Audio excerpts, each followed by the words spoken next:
Welcome everyone to episode 18 of the Average Ontario Anglers Fishing Podcast. We talk fishing and just fishing. Sometimes we talk about loons, but today no loons, hopefully. Are you kidding? There's two right here. That was terrible. Episode 18 is a cool one. If you were listening last week, we mentioned that this week we're talking all about fishing stickbaits for bass mostly. So we're going to delve into the depths of fishing these stupid lures that everyone hates, but they work so good. This podcast actually is sponsored by our friend Wes at Wembaits Canada. And he's actually providing a pretty sick giveaway, and we're going to talk more about that after. But before we start anything, we have, as usual, the interesting fishing fact of the day. And to handle that is the man with a mustache, Andrew. This better be interesting. Well, I want to preface this with, this is a very important topic. Okay. I want you, if you're listening on earbuds, I want you to push them further into your ears. I want you to turn up your phone. I want you to turn up the car radio, whatever you're listening to this on. I'm going to get real close to the mic. This is not to scream in your ear, nothing like that. Pee pee poo poo poo poo pee pee pee pee poo poo pee pee. Guess what the topic is? Poop and pee. Oh. So, who would have thought? Jesse always likes to tell a story about how going into Algonquin Park, I got a book about animals' tracks and feces. And Back when he was like 13. And I was like, why are you buying a book about poop? Because it's fascinating. So, do fish poop and pee? What do you think? Yes. That's accurate. I mean, they're an animal. You'd expect so. Yep. Now, some people poop. Yeah, I mean, if you've seen the video, I know Battle has just posted another one. But I was filleting a walleye, and you go to jab the knife in, put pressure on the belly, and just like you get fired at with some excrement, and it's not very fun. That's why I let Andrew flay my fish. So we know that fish poop. That's pretty much a given. But do fish pee? And this is a pretty popular question, because when I googled "do fish" and it came up pee, I was like, okay, this is what the people want. Okay. So there's two different main characteristics of fish: there's saltwater fish and freshwater fish. So all fish have a cloaca, which is an anal vent. Essentially, it's their butthole. So, Go on. We don't have a cloaca, but our fish that we eat sure do. Jesse's so concerned about this topic right now. I was like, am I going to have to cut this whole thing? So when saltwater fish urinate, they actually do so. Primarily, most species in saltwater urinate through their gills. Interesting. Freshwater fish urinate through their cloaca, same place where the poop comes out of. Okay. Now, the reason why fish have to urinate is because they're constantly intake water. Either saltwater fish are drinking water constantly, and freshwater fish will intake water when they feed. And the big difference between the two sections of fish are saltwater fish are trying to drink water, freshwater fish are trying real hard not to. So saltwater fish rarely urinate because they need to balance the salinity in their body with the water around. They have to keep that balance so they don't die. Since they're in salt water, they don't have to. They're intaking all this water to try and get as much fresh water or unsalted water into their body as much as possible. When they do urinate through the gills, it's expelling the excess salt essentially out of their gills. Freshwater fish are trying to retain salt, so they are drinking. They don't want to intake fresh water at all because it will dilute the salt within their body. So they are actually urinating pretty much constantly. So when a freshwater fish, when they feed, they have an intake of water. Even just breathing, their gills, because it's how they get their oxygen from the water, it's constantly allowing water, even through their skin, to enter into their body and reduce that salinity. So what they're doing is they're constantly urinating out fresh water, holding on to the salt that they have in their body. Interesting. So I can guarantee you that if you've handled a freshwater fish, you've been peed on. Now, another little interesting fun fact with this is if you peed like a bass, how much urine in liters a day do you think you would pee? Oh, man. The average of humans right now is like 1.8 liters, 2 liters, like tops. Like that's a lot. Okay. That's if you're drinking your 8 cups of water or whatever that they... I'm going to say like 15 liters. 28 liters. Oh, God. So if you peed like a bass, you'd be waking up in a puddle every single morning. Dude, if I peed like a bass, my house would be flooded. Now, when it comes to the excrement, the fecal matter, the fish will only poop as much as they can eat. So the more they eat, the more they're going to excrete fecal matter. I hope no one's literally listening to this in the morning when they're eating breakfast. How are those Cheerios tasting right now? So that's some interesting fishing That's facts science. about fish's urination or fish's excretions. An interesting fishing fact that you probably never wanted to know, but now you know. So next time you hold a fish, it's probably peeing on you. Also, remember that next time you go to the lake and decide to take a drink of the water. That's another thing I was going to mention too, because everyone's like, "Oh, it's gross to pee in the water." Like literally, if you're swimming in fresh water, pretty much everything in that water is peeing around you constantly. Have fun at the cottage this year, kids. Make sure that when you're hot to dive into that icy cold lake full of pee. That was interesting. Now I have to give Andrew a rating, and I'm going to give him a rating on the number scale this time. And I'm going to give him the interesting rating of 83. Not bad for a 83. poop topic. Not bad. I was going to give him like 63, but nah, we'll give him an 83. I did 'Cause research you know what? for that fact, man. It took real balls to come up here in front of all these people and talk about fish poop. Well, another thing too, the reason why freshwater fish have to urinate constantly, they don't even have bladders. True. So they have nowhere to store it. So that's why it's Imagine constant. if humans didn't have bladders and you just throughout the day you're just literally leaking. What do you mean imagine? I have to go every 5 minutes. Road trips kill me. I've gone on many road trips with Andrew, so I can attest to that. Anyway, that was interesting. So stay tuned for next week when we're actually going to have something else very interesting. Now we're going to get back to our main topic and to talk again about our podcast sponsor, Wobblin Canada. And if you've heard our podcast maybe, a bunch of episodes ago, we also had Wobblin sponsor an episode. And he loved it so much that he wanted to do it again. And we said no, but we let him because he's awesome. Just kidding. We said yes because we love that guy. We're just going to talk a little bit about Wobblin first before we get into our topic. Because our topic is about stickbaits or Senkos or dingers, whatever the heck you call them. They all have, 20 million names. Wobblin Canada has his own variations of those. And he actually has 2 different kinds. And we're going to show you those right now. Now, the first one is called the Wobblin.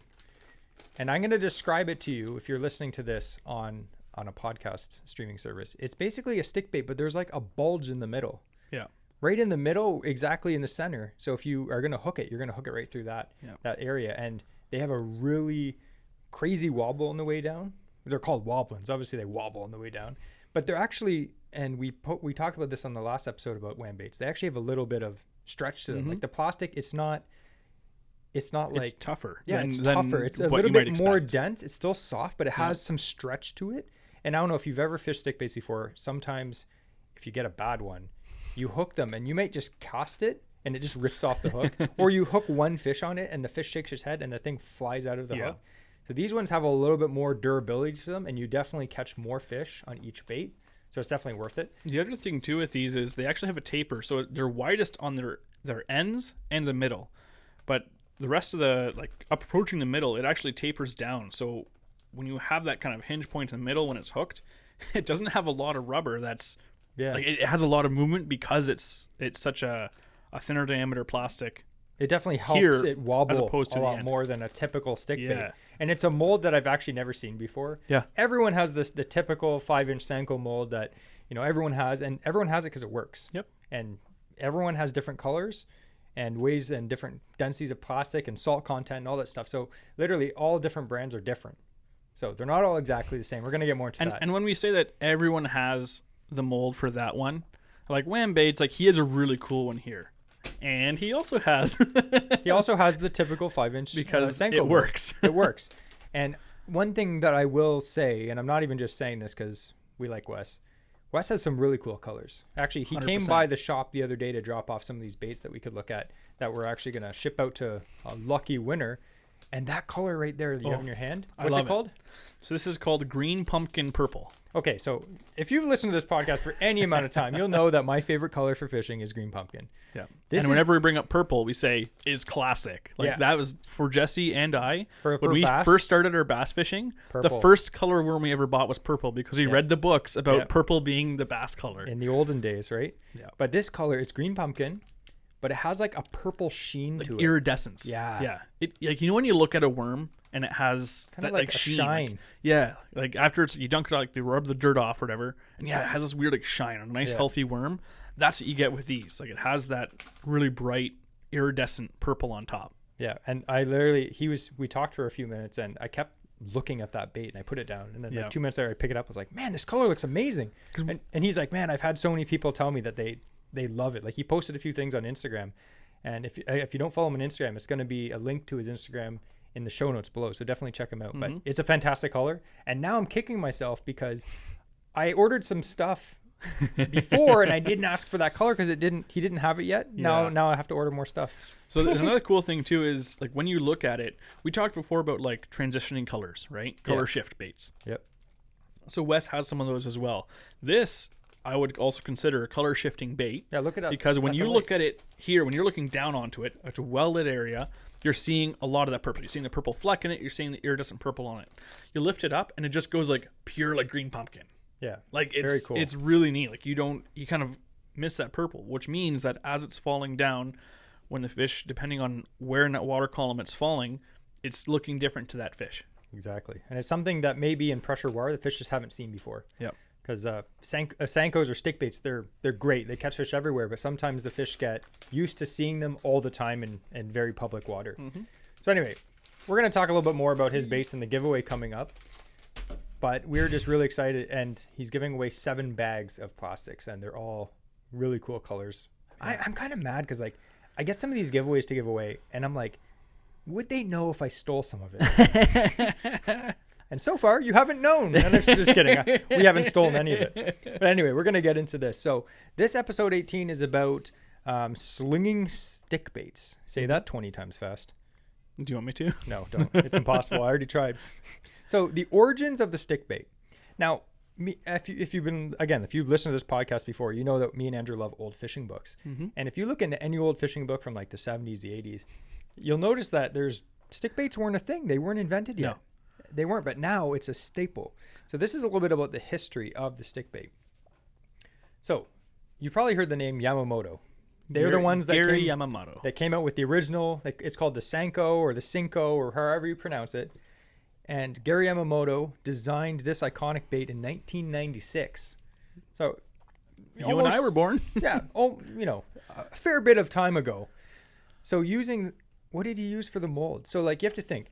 Gary Yamamoto, he's a bait maker, and he's like, just imagine the scene. He's sitting at his desk. He has a piece of paper out. He has a pen in his hand, and he's just smacking it against his head. And he's like, think, think, think, think, think. And then he looks at the pen, and he's like, wait a second.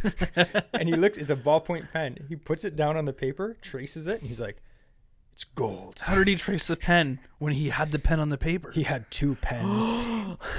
So that's a true story. So Gary Yamamoto, he designed this iconic bait from the design of a Bic pen. And if you look at a Sanko, you look at it and you're like, yeah, it's a pen. You know what I need to do now? I need to take the actual inside of a pen and just the ink cartridge of it and just thread it right through a Sanko and just write with this like rubbery pen. Sounds disgusting. So it obviously sounds pretty dumb. Like if you were thinking of it before this was invented, you're like, it's a rubber stick. Like literally it's stupid. And it's funny, in an interview with Roland Martin, Gary Yamamoto, if you know who Roland Martin is, he's a super popular angler for years and decades and super popular. And he gave this bait to Roland Martin and was like, what do you think of this? Like, try it out, right? And in the interview, it's pretty funny. And Roland Martin's like, this is the stupidest thing I've ever seen. It's like, you can't sell this. This is going to ruin your company. This is so dumb. Boy, was he wrong. It literally has become, I'd say, one of the top lures of all time. Yeah. 100%, right? Yeah. And when every other company out there who does what you do copies what you did, you know you did something right. Yeah. And the thing with Sankos, there's, again, every brand makes some kind of a stick bait. Yep. I always say Sanko, but what I mean is stick bait. It's Yep. just like a generic name that I call it. Like you say, it's like we say Kleenex. It's actual facial tissues, not Kleenex. That's a brand. It's like, Andrew, can you hand me a facial tissue? Okay. So anyway, the reason why Sankos are so popular, obviously they were the original. Lots of R&D went into getting the bait formula perfect. Because as we mentioned before, there's differences in every bait. There's differences in the kind of plastic they use, the density, the salt content, the amount of stretch that it has, the scent added to it. All these different things make the bait, even very subtle differences. Like we were saying with the Wobblin that Wham Baits makes, it has a slightly different taper to it. So like different companies have their own different, designs of it. They all basically do the same thing. Some may be preferred to others. You have to try and see what you like. They all catch fish. But stick baits, they're just one of those baits that I hate fishing, but they work. Yeah. And I think they're oftentimes called the stupid bait, right? It's like, oh, here's check out a Sanko. And the thing is, people, I know we're going to get further into it. People think that, there's one way to fish it, but there's a lot of different ways. Yeah. And there's been variations, and there's been baits that are made that cater to those different techniques. Yep. So it still has the same general profile, but they are slightly different for a purpose. Exactly. Yeah. And like we said, everyone makes them. And why does everyone make them? Because they flat out catch fish. There's no denying that. Think of the most popular ones out there. I mean, you got the Yamamoto Sanko, which is available in tons of sizes. Yum Dingers, Z-Man Zinkers, Berkeley Powerbait, the General, Strike King Ocho, X-Zone True Center Stick. Like that's literally like 1% of them. Yeah. If you go to the tackle, and then there's all the private bait manufacturers, and they have theirs. So you have people like Wham Baits. You got Limestone Lures. You've got True North Baits. Yep. Everyone has one because they work. True North Baits has one, I think. 100%. Yeah. Everyone has one. But anyway, like we said, they're all different because they have different colors, they have different densities. Yep. And, sometimes they smell good, sometimes they don't. Pick the one that you like. So anyway, again, Wham Baits has two different kinds, which I like. He has this standard, what he calls his Wham Stick, which is a standard 5-inch stick bait, which is great. And then he also has the Wobblin, which honestly, if you see the Wobblin, you'll probably want to pick that one up because it's very interesting and unique. So we're going to get into the first question. I'm going to let Andrew handle this. Why do stick baits work so well? So because they have a bit of a reputation for being a stupid bait. Yeah. Right? For me, I would say they work well because they're kind of a finesse presentation. They're not an in your face. They're not even really. You can fish them as a reaction bait, but primarily they were initially made to be wacky rigged and just cast it out and quivering down, and it's just tantalizing would be the reason why it works. Undulating. Yeah. See, like these fish, they're fishing pressured water or they've been on a big feed, or they're not wanting to feed because of the cold temperatures. And here you have a small worm coming down and it's just quivering in front of their face. It's not an aggressive approach. You can still cover a fair bit of water with it. Yeah. Not like a spinner bait or something like that, but again, you're fishing pressured fish or fish with lockjaw. Yeah. And this will work because it still has a good enough profile to be a good feed, but is really a finesse presentation. Yeah. And I think that's the thing. It's subtle. It's a very subtle. That's the word bait. I was dancing around that I couldn't figure out. And again, pressured fish love it. Fish that have never seen a stick bait before. Like here's an example. Me and Andrew, I think it was last year, we pushed our canoe into this back lake in Algonquin. It's just like a little tiny lake that probably very rarely, if ever, gets fished any year. Okay, we pushed our boat up through there, and I forget what you were using, but I had a Sanko on, or just like a stick bait, and I was fishing it. Just it was like 5 to 8 feet of water, and I was just casting it near logs and lily pads, and these bass, who I guarantee were virgin bass, they've never been caught. They were mint. As soon as the thing hit the water, it would start to quiver down and they would just swim up and nail it. And they probably never seen one before in their life. It's such a natural thing. Like, I don't know what it looks like. It could look like, a bait fish slowly dying and sinking to the bottom, or a leech swimming down, or it could be anything. But whatever it is, for whatever reason, we'll never know because we don't speak bass or Speak understand. for yourself. Yeah, they work. So that's why they work. Now, we're going to get into the fun part of it. And we're going to talk a little bit about sizes. And this is an interesting thing because stick baits come in tons of sizes. And I say the most common size is 5-inch. 5-inch. Everyone has the 5-inch Sanko. Yeah, I'd say that's about average. Yeah, apparently. Depends on the country, I guess. But But they come in lots of sizes. And I say the most popular sizes generally are 4-inch, 5-inch, and 6-inch. That being said, one of my favorite sizes is 3-inch. Yeah. I actually bought these little Or 3 1/4. Yeah. These are little 3-inch Bass Pro Shop Stickos. And the cool thing, I didn't buy these to fish them Wacky or Texas Rig. I bought these to fish on a drop shot. And we're going to get into drop shot fishing Senkos in a little bit. But you can get them very small. I actually got those for perch fishing, ice fishing. And I Wacky rigged one and just sent it down the ice. And I use that as a perch bait. And it catches. Yep. Yeah, for sure. So when it comes to size, if you never fished a stick bait before and you just want to get one size, I'd probably stick to the 4 or 5-inch. I actually really like the 4-inch size. I think 5 is standard, but like the 4-inch size, especially that size, I find for smallmouth especially, 100%. it's a killer. Yep. It's just slightly smaller. It's not necessarily that much smaller of a profile, but it's easy to throw on a spinning rod. It casts far, and I find the smallmouth, they can suck it up no problem. Not that they can't do that with a 5-inch, but I find sometimes the fish with a 5-inch, they'll grab it kind of, and half of it's in their mouth and not, and the other half. And sometimes when you set the hook, if you can't see the fish have it fully in its mouth, you can pull it out of their mouth. But with the 4-inch, they just suck that thing in and it's gone. I agree as well, because a lot of the time I fish it, a Senko isn't so much around weeds and stuff anymore. It's around timber or even a pile of rocks. If I know I had a hit there, it's my follow-up bait. Yeah. And so a lot of the time, it's the 4-inch, because in those areas, it's often smallmouth bass in the lakes that I'm fishing.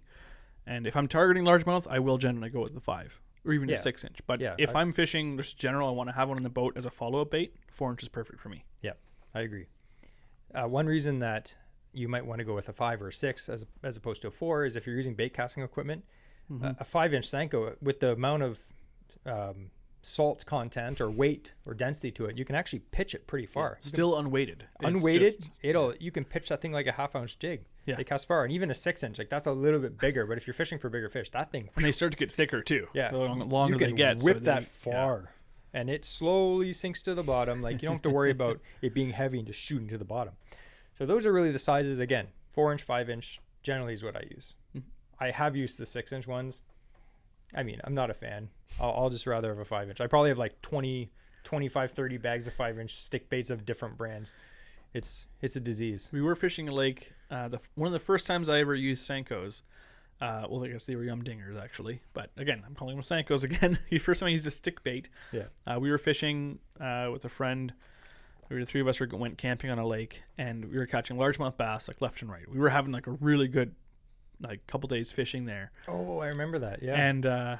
And we were seeing bass like literally like just with their back wet. They're in 6 inches of water on shore. Yeah. And we're just like forcing this canoe through like super thick weeds, just like you weren't being blown around because you were just sitting on top of clumps of weeds. The slop. And so we're pitching into like whatever pocket we could find with these Senkos. And I was using the 4-inch, and I saw like a big bass, and it picked it up, and then I set the hook and I pulled it out of its mouth. It must have been repositioning at the time because I had the hook in, but just happened to like try and reposition it. Popped out. It happens.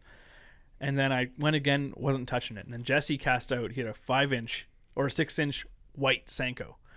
And I'm like, to me, again, back at this time, I'm like, that's too big of a bait. You won't catch stuff because I was stupid. So Jesse like casts out, and this thing was hitting the pumpkin. Originally hit a 4-inch pumpkin seed. Or not pumpkin seed, 4-inch, what's it called? Green pumpkin, that's the one. And wouldn't touch it again. And then as soon as Jesse cast out this like 6-inch thick white slab of a Senko, it was a weird color. It just like nailed it. Yeah, it just swam up and inhaled it. So I stole the fish from Andrew. Just changing the color was the deal. The exact same bait, the same stupid bait, and it just changed the color, and it fooled the bass again. Yeah. No, again, bass aren't overly intelligent. And that was the biggest fish of the trip too. It was. What can I say? So anyway, now we're going to talk a little bit about how to rig a stick bait. I'm trying not to say Senko because Wham Baits is like, I'd like to, sponsor this episode, and we're just like talking about another brand the whole time. Sorry, Wes. I mean stick bait. Okay, how do you rig a Wham stick, which is a stick bait? Okay, so we're going to talk about 3 different ways. And the first way is Wacky, so we're going to let Andrew handle that one. So Wacky is wild.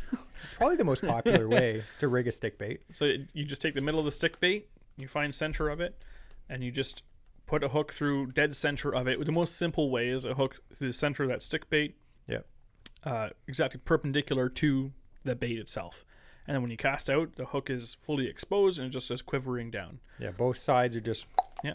If you want to improve on the Wacky rig, you can get little O-rings that are designed for stick baits. And they even have applicators that are easier to get it onto that center of the stick bait. And you get that little rubber O-ring on it. And then you can put your hook right around that. That way, oftentimes if you have it through the bait, especially if you're using, depending on the brand you're using, it's often soft plastic or it's full of salt, so it'll break easy like Jesse said. And again, with wham baits, they are tougher. But even if you still wanted to use an O-ring, that will help the longevity of the bait. You'll notice you'll catch way more bass out of one bait. At least double. Because like sometimes with some brands that have a lot of salt content, that's beneficial for some things. But the bad thing about it is it means that they crumble apart. Yeah. So if you hook an actual Senko brand, Yamamoto Senko, through the middle, you might catch 1 or 2 fish on it at most before it rips in half, and then you're stuck with 2 Ned baits after that. if you can get them to the boat. Yeah. So using an O-ring, or even they'll double them up, create an X, then you can get the hook sitting again perpendicular to the bait again. And there's tons of different kinds. Like I find the last few years a bunch of brands like say VMC, they came out with their crossover rings. So it's a ring that goes around the bait, but it has a built-in ring that's facing the opposite direction. So when you hook the hook in, it's facing perpendicular. It's not in line with the bait, which helps with hookups. Another tip that I saw on the Informative Fisherman on YouTube, which is really cool. If you have a girlfriend or a wife, or you're a girl, the hair elastics. I was wondering where you're going with this. I'm like, you need more help than the men do. So I'm like, what are you doing? That's not true, Jesse. Stop saying that. But you can get, and I found them in my wife's bathroom. She had this bag. And I noticed on this YouTube channel, the guy's like, yeah, there's these little black elastic bands. Oh, and the little clear ones too. Yeah, and they're clear. And they come in a bag of like 1,000. And they're like $5. And they look really small. But once you like stretch it, you double it over, literally hold it open with your finger, slide the Senko in there, slide it to the middle. Yep. And that thing is like... It's the perfect size to do a double and have it crossed over. And they're super cheap. Like O-rings are overpriced. Buy a bag of these elastics. And I tried it. It works great. Yeah. No complaints. And it's super cheap. So if you want to save some money. And if you're wondering how I know about those, it's because I braid my wife's hair. That's right, fellas. Step up your game. He actually braids his mustache, but disgusting. All right. So Wacky rig, fantastic. Love it. It's very popular and it works. And it's probably one of the slower presentations that you'd fish a stick bait because of the resistance of the bait going down horizontally, it catches a lot of water, which gives it really good action, but it's very slow. So you're going to be fishing, say you're fishing in slightly deeper water, you have to have a lot of patience to let that thing actually sink down, which I don't have. Andrew has it. He'll sit there for 20 minutes waiting for something to sink, and I'll just be like, I'm already swimming back to shore. So the next way, and is my favorite way to fish a Senko or a stick bait, is Texas rigged. This is a quick aside. You can also use, they have Wacky jigs. Yes. Which have a little bit of weight on it. So you can still Wacky rig it. You put it on the hook the exact same way, but you can get like a 1/16th, even a 32nd ounce you can find sometimes. Up to, I've seen them up to like an 1/8 of an ounce. Yeah. And again, they're not designed to be super heavy because you still want a slow fall, but they will, that can double the fall, maybe even triple the fall speed of a Senko when you put one of those jigs on. Exactly. And if you're fishing maybe deeper rock piles or weed edges for smallmouth, getting the bait down a little bit faster can be the deal, especially if there's wind and it's blowing your line, and then it won't sink because the line's literally blowing it across the water. Exactly. So definitely have maybe 1 or 2 packs of those and some heavier sizes. And they often come with a weed guard, so they're still weedless. Yep. I think VMC has them with a little metal weed guard. I used to use this for years, and they're great. They work great.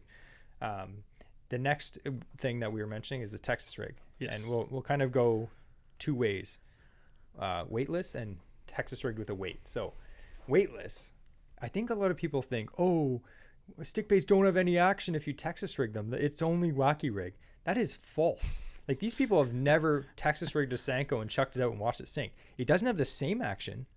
I was blown away at how similar it was. It's so similar. I was blown because I thought for sure you have the entire weight of a 3/0 hook on the side of this 4.5 inch stick bait. Yep. I'm like 100%. That side's not going to move at all. It's going to be front weight. It's going to slide down. This thing still fell straight down with a little bit more action on one side. Yep. It still fell straight horizontal. If you're fishing around weeds, and I know there's wacky rigs with weedless hooks, that's fine, but it's more streamlined. Yes. If it's Texas rigged, you get, I'd say, like 80% of the action, but 100% more weedlessness. Yeah. So you just Texas rig it. You don't need a big EWG, like extra wide gap hook. You just need a standard, I'd say 3 to 4 out worm hook. That's it. Literally just Texas rig it on there and just fish it like it's a wacky rig. And if you're using like a 3-inch Senko, put a 2-aught hook. Like, again, adjust gauge the size of your bait. And if you're fishing around like lily pad stems, timber, docks, literally just pretend it's a wacky rig and you'll still catch fish, and it's weedless. And I think it's one of the most underrated ways to fish a Senko, because everyone that starts out fishing for bass, they see in all the books and magazines and YouTube videos people wacky rigging. And it works. It's great. But if you're dealing with weeds or lots of timber, try a Texas rig. It's fantastic. Now, Texas rig with a weight, I wouldn't go too heavy of a weight. You could literally punch Senkos with like a 1 ounce weight, but we're not talking talking swim about that thing in. You'll still catch fish. I like to use a small weight. I'm talking like an eighth, maybe 3/16 of an ounce, just a little tungsten weight, and I'll fish that. Now, once you add weight to a Senko, it doesn't have that slow, subtle action anymore. It just becomes more of like a worm that more like glides through the weeds as you're kind of like pulling it up, and then it slides through, and the bass still love it. You can even use a Carolina rig, where that weight in the front actually will slide up your line. Yep. So then it'll sink faster. You leave, let's say, a foot of line between that stop and that weight. So when it sinks down, it sinks fast for that like first 4 feet of water. The weight hits the bottom, and then you have a nice slow fall for that last foot. Exactly. So you can rig it different ways. There's too. tons of ways to rig them, And that's still just as streamlined as having a pegged weight. and weedless. Yep. Which is great. We fish a lot of lakes, obviously, that have weeds in them. Now, you may fish a lot of lakes that don't have a ton of weeds. Like whenever we go up north and we're fishing lakes that don't have a lot of weeds, we're always like, you can cast a treble hook crankbait here? This is crazy. Because we fish like lakes that are just weed choked. So you're going to understand why we like the weedless baits a little bit. But one of my favorite ways, if I have to put on a Senko, is a Texas rig. No weight. Just cast it out there, let it quiver down, and it catches and everything. Again, because I fish it often around timber, that's perfect, because there's no exposed hook point. There's no exposed anything in the way of that sinking right down to the bottom of the timber if you wanted to, and you just slowly like pull it through. It'll glide through literally anything. Yeah, 100%. And one tip that I learned, it took me too long to learn this, is there's a special kind of hook called like, well, I'm just going to say the brand name because I'm sure different brands call them different things, but Mustad Ultra Point makes a hook called a grip pin. I think it's like a KVD signature hook. It has this little barb underneath it's just like a EWG hook. It has this little barb underneath below the eye that holds the bait up. Sometimes I notice when you're fishing a Texas rig and you set the hook, the fish gets off and your worm is just balled up on the hook. And you're like, what happened? Well, the worm slid down the hook and pretty much covered the point of the hook, and the fish couldn't get hooked properly. So this grip pin hook, highly recommend them for any kind of plastic bait, especially Z-Man stuff, because they tend to be a little bit slippy on the hook. Use that hook. It actually holds the Senko up, and it saves you on baits because your bait isn't constantly coming up and down the hook and rig time, trying to fix it all the time. And they're fantastic. Another thing too that I've done is winter Texas rigging. Again, you just have that hook with the tip of the bait a little bit. What I'll sometimes do is I'll pull it right above the eye of the hook, and the eye of the hook will help hold it on as well. Yeah. And again, like you're not concerned if you're fishing it for pike, you need a leader anyway, so don't worry about that. If you're pitching for bass, if the top of your bait is above the hook eye or below, there's no difference. And in fact, depending on the knot that you use, let's say you are using, like we talked about before, a 3-tag knot, which is a great knot. I love it. You're on fluorocarbon, and it has these little points. So when you pull that bait just to the front of that eye, it locks it in, and there's no more of these little bits of line, these tag ends of line pointing forward to pick up any weeds at all. And it can also act as a little like hook or bait keeper as well. Exactly. So little tips like that will help get you a little more fish out of each bait. Yeah. Because I got so annoyed one time. I was fishing not a stickbait, but I was fishing a Z-Man frog, their new goat frog or whatever it's called, and legit every other cast I The was goat just toads. the goat toads. Yeah. Every other cast I was like adjusting it.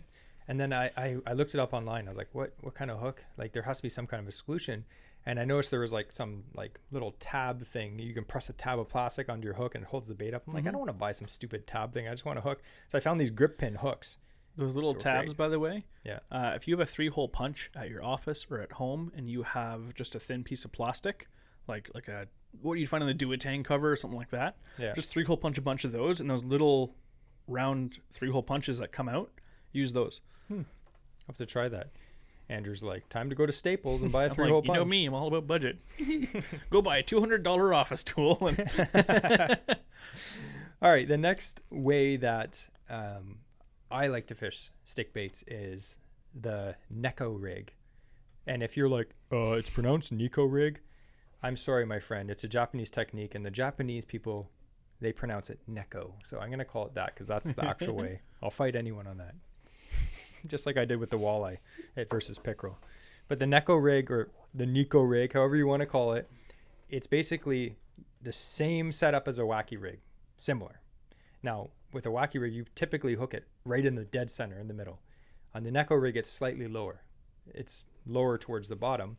And what you do is you get a nail weight or a nail or a screw or some kind of weight and you jam it in the butt, right in the tip of the worm.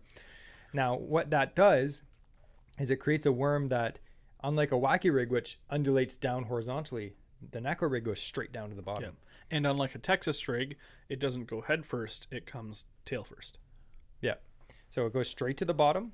And if you're using a stick bait that has some sort of floating properties, oftentimes people use straight tail worms instead of Senkos, but you can use stick baits as well. The thing's standing up on the bottom pretty much. And then you jiggle it, your rod, you give it little short pulls, and the thing kind of just like twitches along the bottom. And then when you stop, it just floats up. It's like sitting on the bottom. So it's literally an easy target for any fish swimming by. And it's the reason I like it is, like I said, I'm not patient like Andrew. So Andrew's waiting for this Senko to sink forever.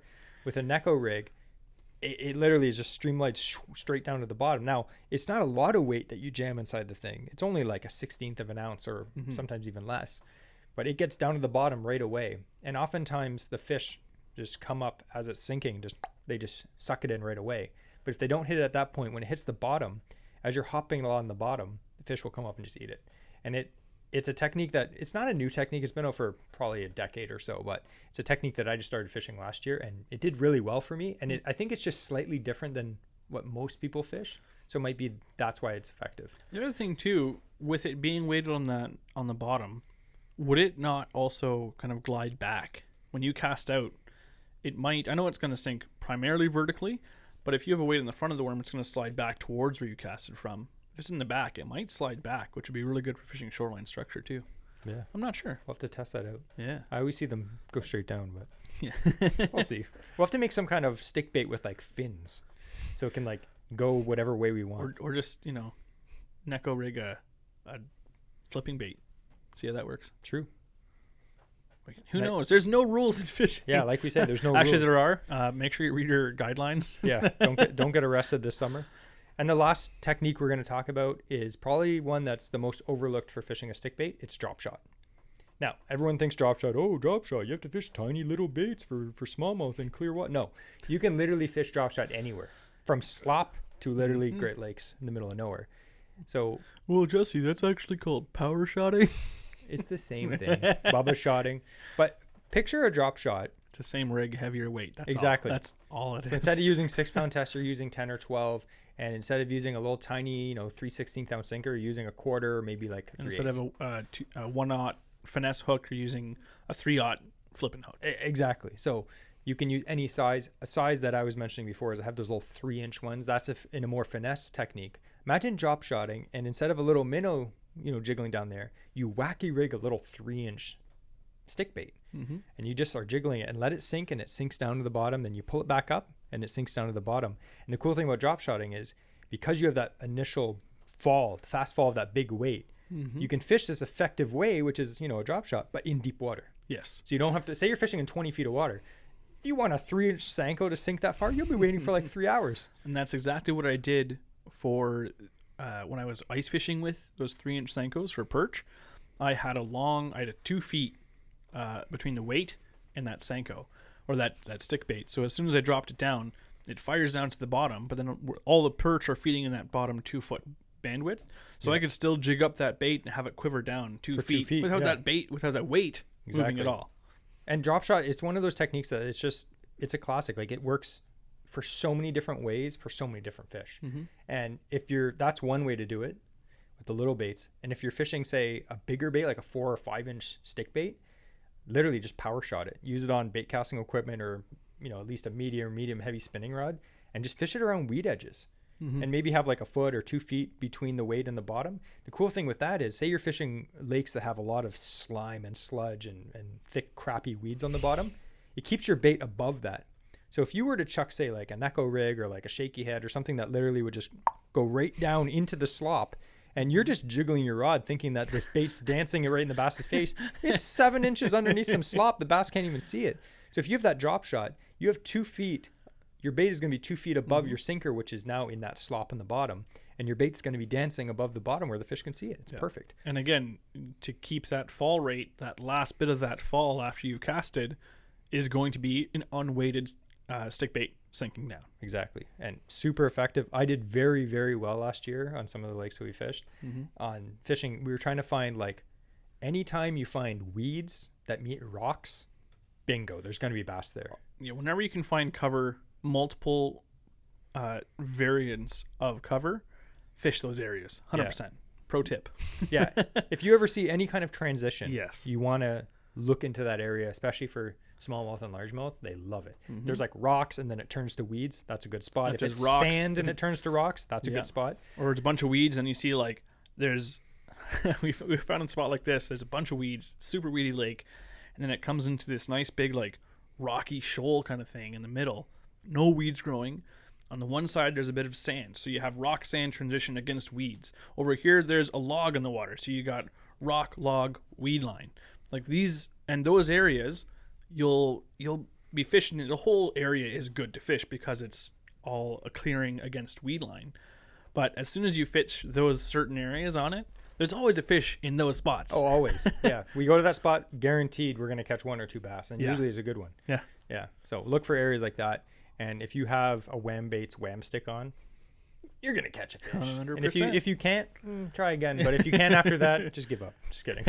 That's how good it is. So we kind of got into this, but the next thing we were going to cover is like where to fish. Yeah. So we were just saying, like, that's one area that's good. One of my favorite, so I was saying my favorite is Texas Rig. One of my favorite areas to Texas Rig is Senko. If you said to me, you can only have one bait and you got to go down a shoreline and fish, it would be a Texas Rig Senko probably. And I would fish it around docks. Like, I love Senkos skip very well, like stick baits. Even if you suck at skipping baits, like 99% of us, if you have a spinning rod and a 5-inch stick bait, Texas rigged, you can skip it. And 95% of the time, if you cast onto the dock or over the dock or whatever, you can still just get that bait through. There's an odd time it'll dig into the wood or underneath like an anchor.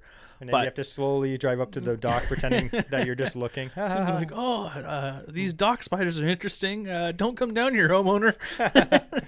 But they skip really well. Yeah. And it's a great learning bait because you're not getting tangled up anywhere near as much as perhaps other baits you might be skipping with. True. And so it's a great practice bait. Just getting into learning how to skip, it can seem daunting. And I'm not going to lie, I'm okay at skipping. Yeah. I'm not a pro at it. But if you're going to start skipping, use a spinning rod.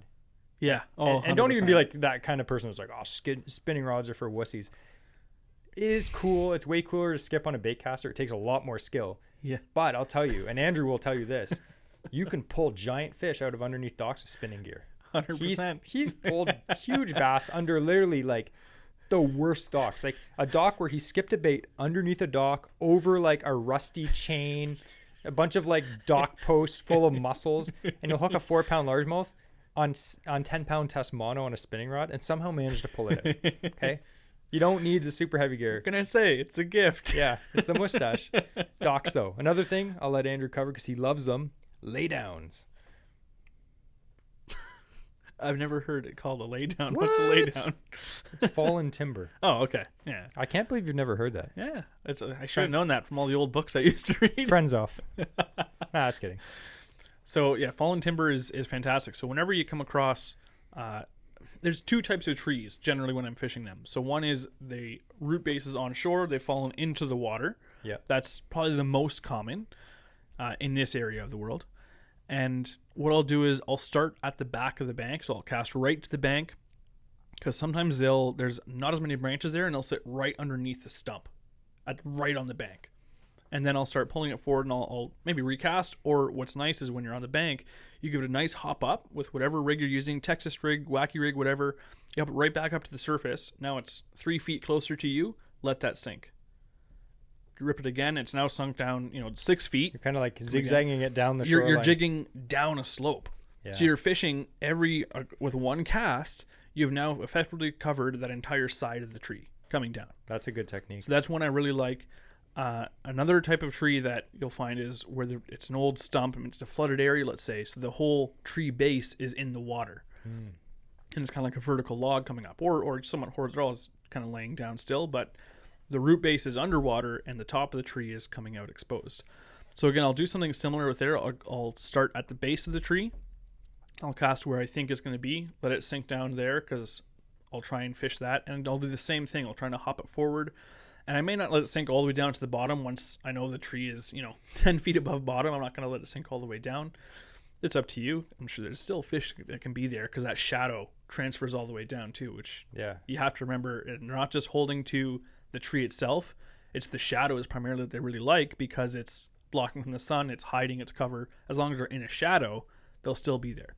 Do you remember that day that we were I forget where we were, and there's all those stumps coming out of the water, and there was just a smallmouth bass up high in the water column, staring at this log in the shadow line? Yeah. Literally like 2 feet under the surface in like 20 feet of water. I was like, there's a bass just sitting in the shadow line of this log in the middle of the day. It's like he was fascinated looking at something on that log. It's like there's a crayfish calling up or something like that. He was just like waiting to make a mistake. I don't even remember where that was, but it was so cool to see. I remember. I'll tell you after. Okay. He's like, it was at this lake with this GPS coordinates. So laydowns 100%. Yep. Literally docks, laydowns. And primarily I do fish those Texas rigged. Yes. At least with a weed guard hook. But Texas rig is a little bit easier, I find, to get them through those timbers. True. Because again, too, what'll happen is you're fishing it. Sometimes you'll have slack line as it's sinking down, because you don't want to impede the action. And so a fish will come out from the log jam, whatever, come out, grab it, swim right back in. And so I don't want any extra hook point coming out. Well, it's going to come out of the fish, but if he releases or lets go, and it's if you just grab the tail end of it and pulled it right underneath the tree, you can still get it out. Yeah. So I like to have them Texas rigged for that purpose. Or I mess up my cast. That's generally what happens. And I cast directly into the dead center of that tree. The last place that I like to fish them, we kind of touched on this, is weed lines. In any lake, if there's weeds in the lake, for any species, muskie, walleye, pike, bass, doesn't matter. If you can find any area where the weeds stop growing, it depends on the clarity of the lake, but if you're fishing a weedy lake and it's just all weeds and you're like, where are the fish? It's just pure weeds. You could literally fish through the weeds and maybe pick up a fish here and there, but you have to find the concentration of fish. Those fish are going to find areas that ambush, that are good for ambushing other fish. So whenever you get to the point where the sunlight cannot reach the bottom weeds to help them grow, where the weeds slowly start dying, it depends. The depth could be anywhere from like 12 feet to 20 feet to more than that, depending on the lake clarity.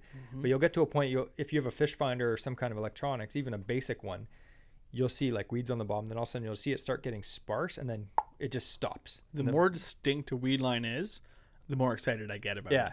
And sometimes you'll just see a very distinct weed line. If you have some kind of fish finder, just drop some waypoints.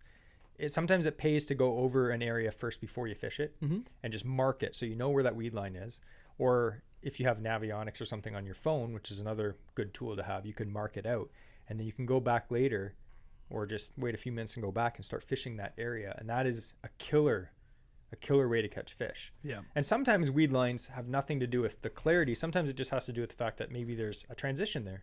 Maybe it's sand, like Andrew said, or maybe it's a bunch of rocks are there. It can often depend on the flow of water coming through. So especially if there's a current in the lake, it can be, some areas will have more current than others. So if it's kind of the river section still flowing through that lake, you're going to have a very defined weed line. and this channel is kind of carved through because the current is actually pulling away all the nutrients and all the silt that's loose on the bottom and kind of clear cutting that bottom constantly, whereas outside the edges of that channel you get a lot of that milt, like that silt buildup, and so the weeds will actually have soil essentially to grow.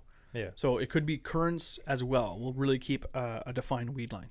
Exactly. Which again, you combine current now with structure, with cover, and lights again, out. You're covering things. Yeah, lights out. There's going to be fish there, 100%. Yeah. So literally, you can fish a stick bait anywhere. Like it's one of those baits that like generally, it works almost in any situation, and that's why a lot of people like. Again, I've worked at 2 tackle shops. I know what people buy. Yeah. People are like, well, how do you know? Believe me, I've sold probably more fishing stuff than you've ever held in your hands in your life. And I probably own more stuff than half of you. But here's the thing. I know what people buy, and sometimes people would come in and they would say to me like, hey, never fished before. I have $200. I need a rod, reel, a tackle box, and a bunch of lures. And I would set them up like, here's a $100 combo, here's a tackle box. And then you just buy them like, a chatterbait, a topwater, a bunch of stick baits. Like, you don't need a lot to catch bass. If you're just going out and someone literally does not know how to fish, I'm going to pick them up a topwater, yep, a chatterbait or a spinnerbait, and stick baits. That's literally it. And I guarantee they will catch fish. I remember the first time you showed me what a stick bait was. We were actually at the cottage. We were going up. The olden days. Yeah. Yeah. And that was the first year, I think, that Jeremy, my brother, wasn't with us. That was a sad trip. Yeah. It was the first one that he wasn't there. We always fished the 3 of us. So he decided to get married. Boo. No, I'm just kidding. Young kids and their hormones. So Jeremy didn't experience the stick bait fishing that trip.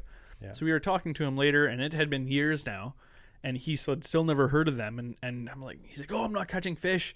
And we went fishing with him, and we started like flipping these Senkos. We destroyed him. He's like, what is that bait? How do I get that? And we're like, how do you fish it? And so I was like, all right, just do this. And so from now on, that's been one of his go-tos. Yeah. And he goes out with his little kids, and they go out, and what are they doing? They're Senko fishing. And they catch fish. Stickbait fishing. They catch fish. Yeah, I know I told this experience in a few podcasts ago, but my wife doesn't really fish that much. And one time we went out, and we're fishing kind of like a shallow Kawartha Lake, and I just put a 4-inch stick bait on a Texas rig hook. Mm-hmm. I'm pretty sure maybe it was a Wacky rig with a weed guard, and I was like, just drop it in the holes. As I was paddling the canoe, and I was like, whenever you see a hole, just drop it in. And she caught fish. Yeah. And she doesn't fish that much. So like it doesn't take a lot of skill. Maybe you're fishing with a kid, or you're fishing with someone that hasn't fished or doesn't have a lot of experience. That's the kind of bait that you can just say, hey, chuck it out, slowly reel it in once it sinks. And if you feel a tap or a pull, just set the hook. And there have been times fishing it where, like we were talking about going over weed bed, we're in a boat, we're in a canoe, and people that don't have that luxury, I'll say, to be actually on the water, and they're having to fish from shore. We were fishing at Kawartha Lake, and I was, I think that was one of the times I was fishing with my brother, and we were just shore casting. We were up there for a wedding or something like that. So anyways, took some time out of the day, went fishing. That's the more important thing. So we were fishing, and to describe the area, it's there's a harbor on one side, and then there's a huge weed bed, and there are people fishing from shore, but they're all fishing from the docks in the harbor and from the pier area, because when you're fishing from shore, you're just casting on top of a giant weed bed. Yeah. That's it. And so I didn't feel like standing with all the people, weirdos on the pier, the shore peasants. So I was standing on the shore in front of this weed bed, and frogs weren't working. No, they weren't hitting top water at all. It's midday, and so I put on a Senko, Texas rigged it, and cast out, and I started nailing like 2-pound bass. And I'm firing this thing out like 80 feet in front of me to try and get out, into the 6-foot water, because it's such a big like weed flat coming in. Yeah. And you just set the hook. You wait. You don't get anything. Okay, reel it in really quick. Hop it off the bottom. Get to the surface where I see it again. Let it sink down. I couldn't even see pockets. I'm just casting into the weeds and reeling it in, and it was still productive. Yeah. Because again, you do what you have to do, and if you can only fish from shore, it's a great shore fishing. Still do it. Yeah, like we grew up shore fishing. Yeah. Like again, we if you guys know, we don't have fancy bass boats and stuff. We always say that, but like we're not fishing out of expensive rigs either. Like Andrew's a 14-foot tinner, and I have a Sportspel flatback canoe. Like I just bought a trolling motor that cost more than my entire boat motor trailer setup. Yeah. Actually, I thought we could talk a little bit about that after this. All right. Because we announced that last week and we didn't really get into it, so I'm excited. But Again, you can fish Senkos like anywhere, any technique, any gear, and any skill level. They're a great bait. And I know a lot of times they'll be like, I don't like fishing stick baits. I think it's just because as you advance as an angler, some people just want to catch fish. That's fine. Yep. Some people, like me and Andrew, like to try new techniques. Like say something like, we know if we just literally fish stick baits all day that we'd slam fish, we'd catch fish, especially in some of the areas we know that have fish. Sometimes you just want to try something different. Like Andrew's trying glide baits this year. Yeah. And you know why he's doing that? Because it's fun. It's exciting. Like, will you catch as many fish on glide baits as a stick bait? No, you never will. Guaranteed. Yeah, no. But it's more exciting. Every one fish. I always say to Andrew, I'd rather catch one fish on a frog than 10 on a Senko. Yep. It has nothing. I'm not against Senkos. It's just sometimes it can be a bit boring if you're, if you fish a lot and you want to, and you get try the new sense stuff. of accomplishment of like, you worked hard for a fish and your bait didn't do all the work. Yeah. It's like, I'm actually getting better as an angler. Yeah. If you're doing the same thing and all you do is cast a stick bait, you will catch fish. You will have photos to post online. That's great. But if you want to improve as an angler, you need to try new techniques. You need to better yourself. You need to get better at your casting, which requires training, requires the extra the patience. Yeah. But again, at the end of it, fishing is different. You're for everyone. getting better, and you can always fall back on a stick bait if you want. We do. And I thought slow days like, you know what, flip it out. We'd mentioned one thing that I forgot to mention before is me and Andrew always have a stick bait tied on when we're bass fishing as a throwback bait. Yeah. Now, if we're fishing frogs, Andrew is very good at waiting to set the hook. When the fish blows up on a frog, if you're not aware, you're supposed to wait 2 seconds before you set the hook. If you buy a scum frog, you look in the back of that package, and the instructions are, the fish will take the bait, do not set the hook on the splash, do wait for a count of 3 seconds, reel in slack, set the hook. Yeah. That is the longest 3 seconds of your life. And if you're like me, my instant reaction when I see the splash is to set the hook. And if the fish are hitting very good, sometimes that's fine. Yeah. But sometimes if they grab the frog, and what happens is they grab it, and as they start to turn down, their mouth's still open.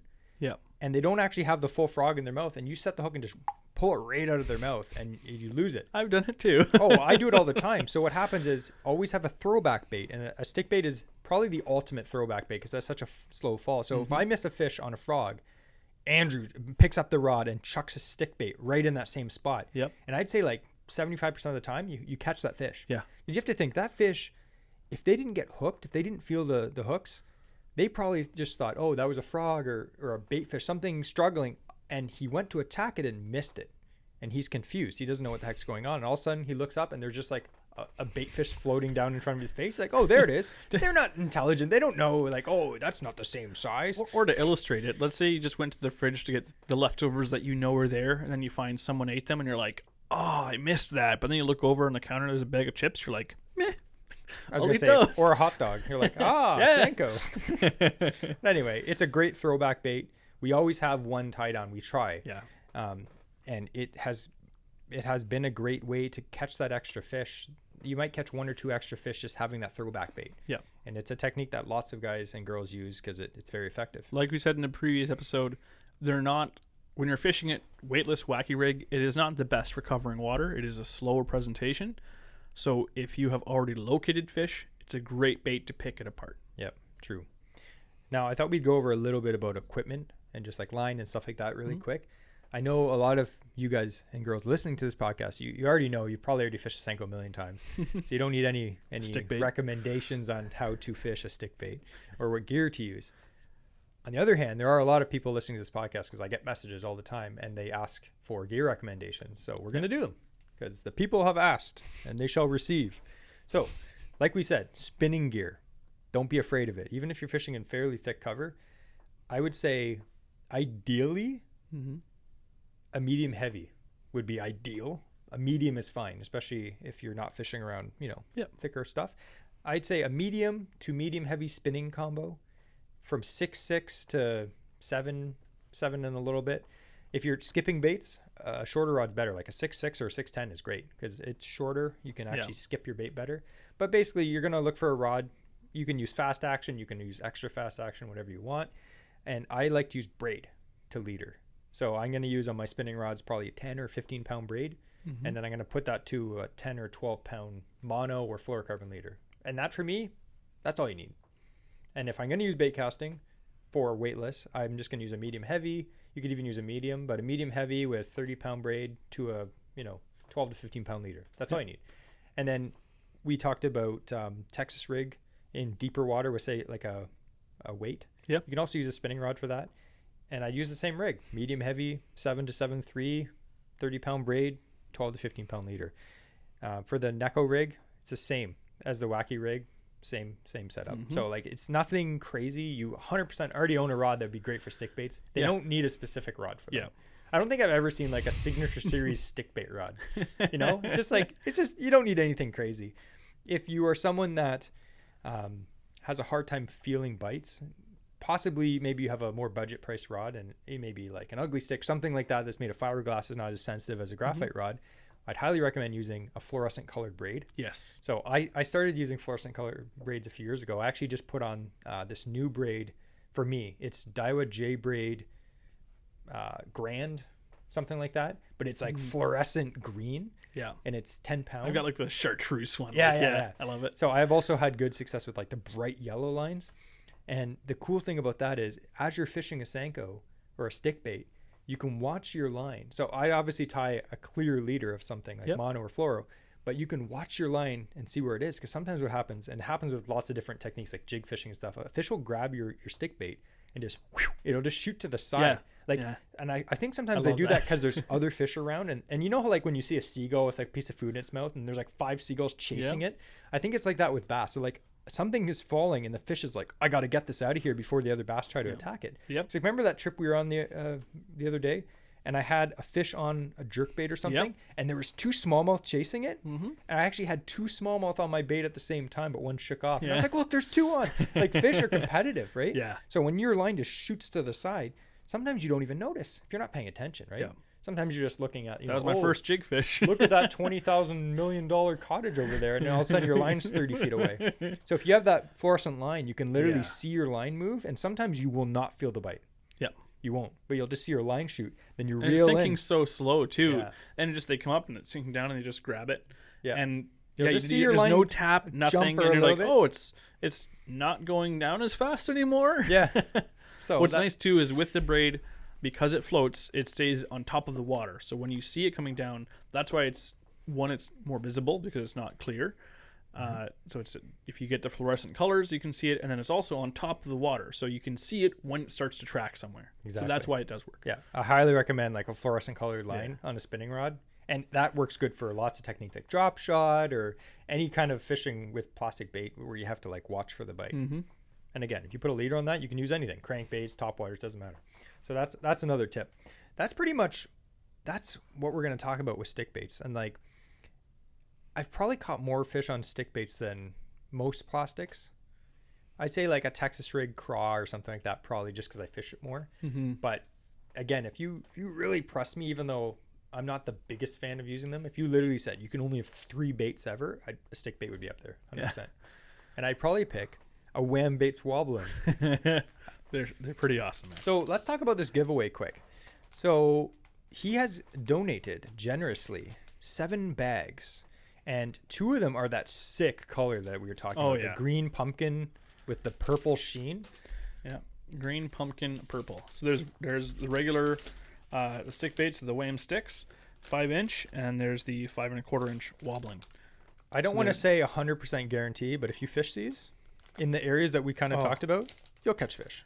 They are going to be one of your top producing baits. If you've never used one of these before, this will soon become a favorite of yours. And if you win this is enough stick baits to last you literally like a full week hardcore of like your cottage vacation trip. Or like probably a year if you don't fish a lot. But I just wanted to show you some of these colors. So he has 2 packs of those. And in the Wham sticks, which is the regular 5-inch stick bait mold, he has a black and blue, which is great if you're fishing in low light conditions or in some stained water.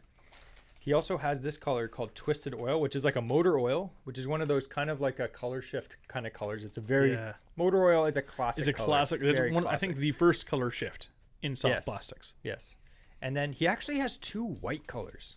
So this one is the Wham sticks. It's the wounded color, so it's got a red tip on the one side, I can which see I that. like contrast. I can see that love working stuff like really this. good for smallmouth. Yeah, Yeah. 100%. Yeah. And the other white one is in the Wobblins, and that's just pure white. Again, white for smallmouth is a great color. Yeah. And again, I've caught good fish on good largemouth on it, and I've caught pike actually on a white Senko as well. Yeah. And then there's one last pack of Wobblins, and what is that? It's black with blue flake. Yeah.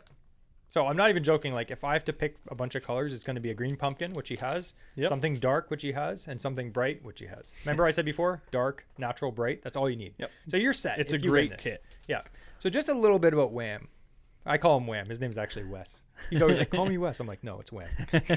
But we met him at CanCast, back in April. Yeah. He's such a nice guy. I know we say that about everyone, but like, he is a salt. We lied about the other people. It's Wes. It's is only the nice Wes. guy. Yeah. He's like the salt of the earth guy. I've talked to him a few times since then. He's come to the shop to drop off some giveaways, and he's so easy to talk to. He's so humble. I'm like, dude, your baits are sick. I'm not even just saying that, like, if they sucked, I'd tell you, right? But he's so nice. And he's like, you know what? I've been, it's been great. I've been getting good feedback. And I'm like, guys like that, if you have a small business and you're making quality products and you have the angler in mind, those are the guys I want to support. Those are the anglers I want to support. People that fish themselves and are selling a quality product that is good. If you buy a pack of Gary Yamamoto Senkos, like, Gary Yamamoto's not waking up in the morning and seeing an order on his computer. He's like, yeah, he's probably retired. But when you order something from Wham Baits, I can just imagine, because I don't make baits, but like, I imagine like him looking at his computer. I don't live with the guy, but I could totally see him being like, I just see him in the morning just like looking at his computer and be like, yeah, just kidding. He doesn't sound like that. But I always say this, when you buy something from a small local company, they do a happy dance. It's wobbling time. It's wobbling time. But anyway, we always encourage you, support local. Again, we buy baits from all the companies. I'm not going to lie. We don't buy fully, locally made stuff. We like to buy everything and try it. But the last few years since we started this Instagram and podcast, we've been supporting the best we can a lot of the local bait makers, and they make fantastic stuff. There's literally no complaints. Their customer service is amazing. They will make you custom colors sometimes. It's fantastic. Yeah. And it's good stuff. In fact, again, I want to steal some of this. We'll make another order, Jesse. Don't you worry. Yeah. So again, we always encourage you to support local. If you check out our show notes in the podcast below, there's going to be a link to his Instagram. If you're on Instagram, follow him, comment on his stuff. There's also going to be a link to his shop if you want to support him and get some stuff. And if you do support him, write in the comments that we sent you. We don't get any kickbacks from that, but it is nice to see that some of the promotion that he's donating for this show is actually working for him. And we would just like to mention as we end the show, we do have a Patreon set up. There are costs incurred in running this weekly show. If you would like to help, give a small donation to help us keep the show running without any ads, that would be much appreciated. The link to that is in the show notes. It's completely voluntary though. We would like to thank you for that. So I would like and it costs less than a pack of baits. Yeah, 100%. We like Wes we love Wes from, I don't know if we love him yet, but we really like Wes from Wham Baits. And he makes good stuff. So definitely check him out. We're going to talk very quickly about Andrew's trolling motor. This is what we're going to call AOA news. So to give a little bit of context, what was it? A year and a half ago? Yep. We found an old beat up tinner. We got it for cheap, like $3.50 or something like that. Yep. It had 2 holes in it. Two big holes. We fixed all the wood completely rotted. Yep. We had to replace the transom, everything. Yep. So we patched the holes. Me and Andrew, we put it in my workshop at work. It took up space for way too long. My boss was getting mad. It's okay. We ripped everything out of it. We spent days and days and days fixing this thing up. Yeah. We finally got it on the water last year. Andrew got an old 20-horse Merc. And it's not decked or anything like that, just slightly. And for a long time, not at all. Not at all. I redid the seats so that I could test it. I wanted to make sure it wasn't leaking again. Yeah. And then ran out of money, ran out of time to work on it. Yeah. I had plans to deck it the first year. Yeah. I'm glad I didn't. We're going to talk about the whole boat. Yeah, we have an episode coming up about it. But if you've ever done a boat build of any kind, you'll know that it costs way too much money, especially in Canada. Yeah. And I've been working real hard to do it on a budget. Yeah, exactly. But one thing that we've been doing is if you're a serious angler, most of the time you're going to have a trolling motor on your fishing boat. So I have a 40-pound thrust trolling motor on my Sports Pal. So what we would do is we would reverse the head on it, take the screw out, reverse it, and we built this sketchy mount that went on the front of his boat. So we had a hand-controlled trolling motor on the front of his boat, but it was really low. There is some learning curves with that. Like when we first used it, we're like, oh, we turn it on, and then it just started like skipping up. Yeah, it was sliding off the almost transom like mount. ripped So off. we had to put extra screws around where the clamps go, so it couldn't slide. Yeah, and then we'd fold it back down, but it wasn't the right angle. So because it's made for a transom mount, it doesn't have the support like a bow mount trolling motor. When you lift it up, it's just kind of hanging around on this sketchy mount that we made. Skipping across the water, and this thing is just start driving, into the boat. and Jesse's having to sit in the front getting splashed with water, trying to like hold the motor steady because it doesn't fall off. And so anyway, long story short, it worked. Yeah, it's 100% budget. It got us through the year. Yeah.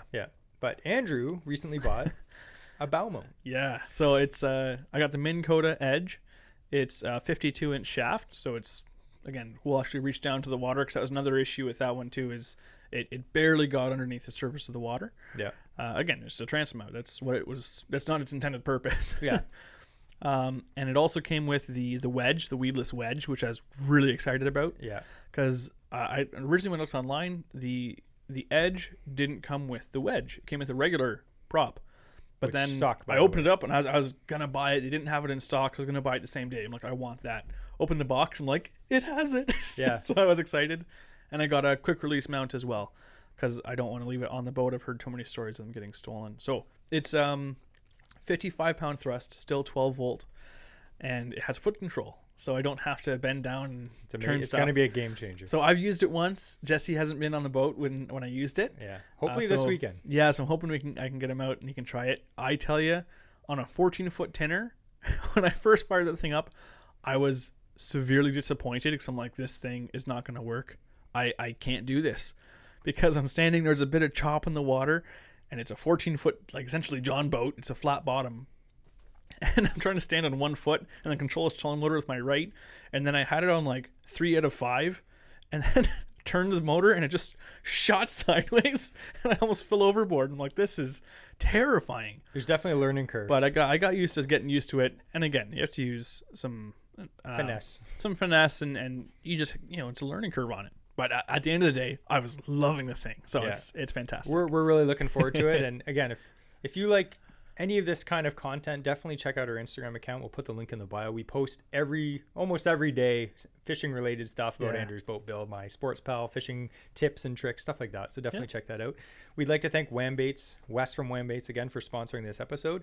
So to win this giveaway, everyone always asks, how do I win this giveaway? And I always tell them, did you listen to the podcast? Because I always explain it. But here's how you're going to win this giveaway. The only way right now is you have to go on our Instagram account and watch for the giveaway post. Every week when we do a giveaway, we will put a giveaway post on our Instagram. You can look there, and it'll tell you exactly how to enter, and that's how you win. The winner will be chosen on Instagram. Read the full description. Don't just speed read that. Yeah. Because you might not do it properly, and you're no longer entered. So sorry. So that's how you win, and we'd like to thank everyone for all the support. The support has been fantastic. We appreciate all your downloads. It's been getting very, very good. We're hoping that in the future we'll be able to attract some juicy sponsors. Ooh. Yeah, juicy and thick. But anyway, thanks for listening to episode 18 of the Average Ontario Anglers podcast. Next week is actually a really interesting topic. It's all about topwater fishing. So stay tuned for that. We'd like to thank everyone for listening, and have a good day.